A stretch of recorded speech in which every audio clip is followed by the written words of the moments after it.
Bonjour tout le monde. J'ai commencé avec vous le chapitre sur l'équilibre du marché en concurrence pure et parfaite, plus exactement l'équilibre à court terme. Juste pour rappel, j'ai défini les deux fonctions essentielles à la détermination de l'équilibre du marché, à savoir la fonction d'offre globale et la fonction de demande globale. Très brièvement, l'offre globale ou agrégée est la somme des offres individuelles de OJ de P lorsque J varie de A à M en supposant qu'il y a M entreprises sur le marché. Cette fonction d'offre est croissante et la demande globale est égale à la somme des demandes individuelles DI de P lorsque I varie de A à N en considérant qu'il y a N consommateurs sur le marché et cette fonction de demande est décroissante, donc D' de P est inférieur à 0. On s'est posé la question de la détermination de l'équilibre du marché dans le court terme.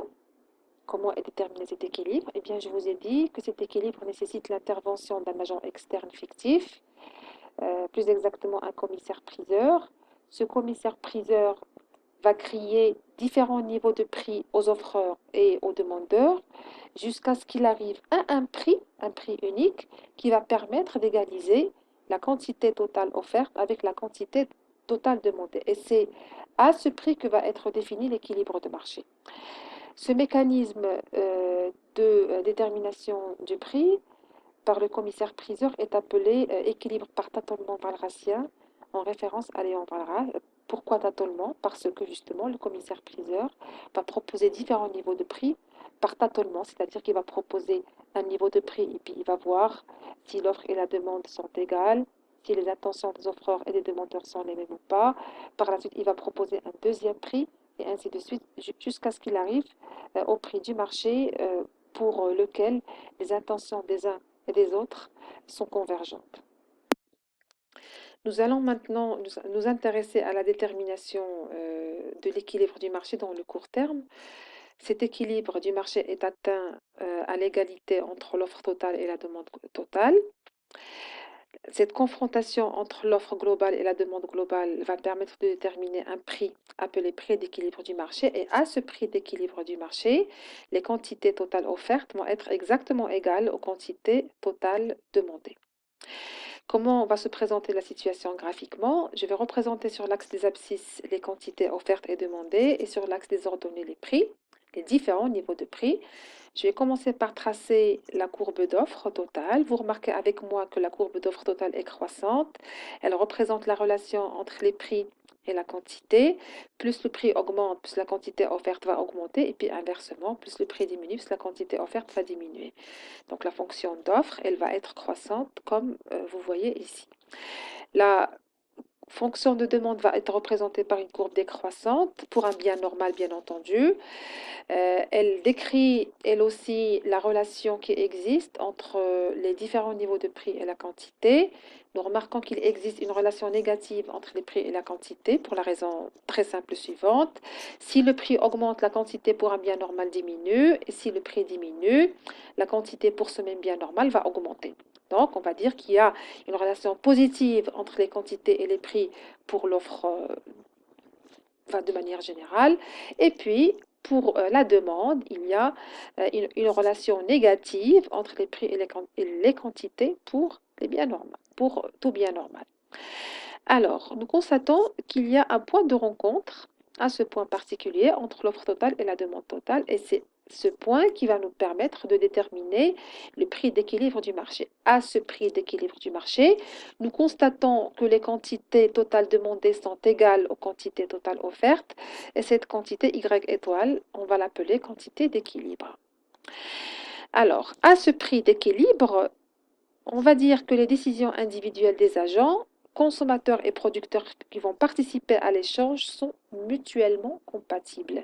Les consommateurs vont acheter les biens mis à leur disposition par les offreurs à ce prix d'équilibre et puis les producteurs sont prêts à vendre leurs biens aux consommateurs à ce prix d'équilibre. Donc, les intentions d'achat et de vente des deux agents protagonistes de l'échange sont compatibles ou bien sont mutuellement compatibles à ce prix du marché. Maintenant, on va se poser la question suivante.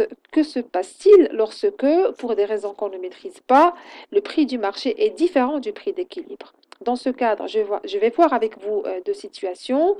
La première est la situation dans laquelle le prix du marché est supérieur au prix d'équilibre, et la deuxième est celle relative à un prix du marché inférieur au prix d'équilibre. Je vais commencer par la première situation. Qu'est-ce qui se passerait pour le marché lorsque le prix effectif, c'est-à-dire le prix constaté sur le marché, est supérieur au prix d'équilibre? Je vais reprendre le graphique de tout à l'heure avec les conditions d'équilibre initiales et je vais imposer au marché un prix P1 qui est supérieur au prix d'équilibre. Qu'est-ce qui va arriver dans ce cas-là? Si je reporte ce prix P1 sur les deux courbes, la courbe de demande et la courbe d'offre, je constate que la quantité totale offerte est largement supérieure à la quantité totale demandée. On va dire que l'offre est excédentaire. On va se retrouver dans la situation d'une surproduction ou bien d'un surplus de production qui va être égal à la différence entre l'offre ou bien entre les quantités offertes et les quantités demandées. De ce fait, les producteurs n'arriveront pas à écouler toute leur production sur le marché du fait justement de la hausse des prix. Pour pallier à cette situation, donc à la situation de la surproduction, un processus d'ajustement va entraîner une baisse des prix pour rendre compatible l'offre avec la demande des consommateurs. En fait, on va assister à une tendance naturelle à la baisse, bien sûr, grâce à l'intervention de cet agent fictif qu'on appelle commissaire-priseur. Donc, cette tendance naturelle va baisser les prix, d'accord, jusqu'à ce qu'il atteigne le prix P étoile. Et dans ce cas-là, donc, on va voir un rationnement de l'offre parce que la baisse des prix va décourager l'offre jusqu'à atteindre le prix d'équilibre P étoile. La deuxième situation est la suivante. Qu'est-ce qui se passerait pour le marché si le prix effectif est inférieur au prix d'équilibre? Encore une fois, je reprends mes conditions d'équilibre initiales et je vais imposer à notre marché un prix P2 qui est inférieur au prix d'équilibre. Je vais reporter ce prix sur les deux courbes de demande et d'offre. Et je vais constater la situation inverse, c'est-à-dire je remarque que la quantité totale demandée est supérieure à la quantité totale offerte. La demande devient supérieure à l'offre et la demande est excédentaire, engendrant une incompatibilité des décisions des consommateurs et des producteurs. Dans ce cas-là, on va parler de pénurie ou bien de sous-production du fait que l'offre n'arrive pas à satisfaire l'ensemble de la demande. Dans ce cas-là, un processus d'ajustement, encore une fois par les prix, va amener naturellement à une hausse du prix P2 vers le prix P étoile jusqu'à atteindre justement ce prix d'équilibre. Il va y avoir une augmentation du prix de P2 vers P étoile qui va tempérer la demande, donc elle va tempérer la demande jusqu'à atteindre le prix d'équilibre. On va parler d'un rationnement cette fois-ci de la demande.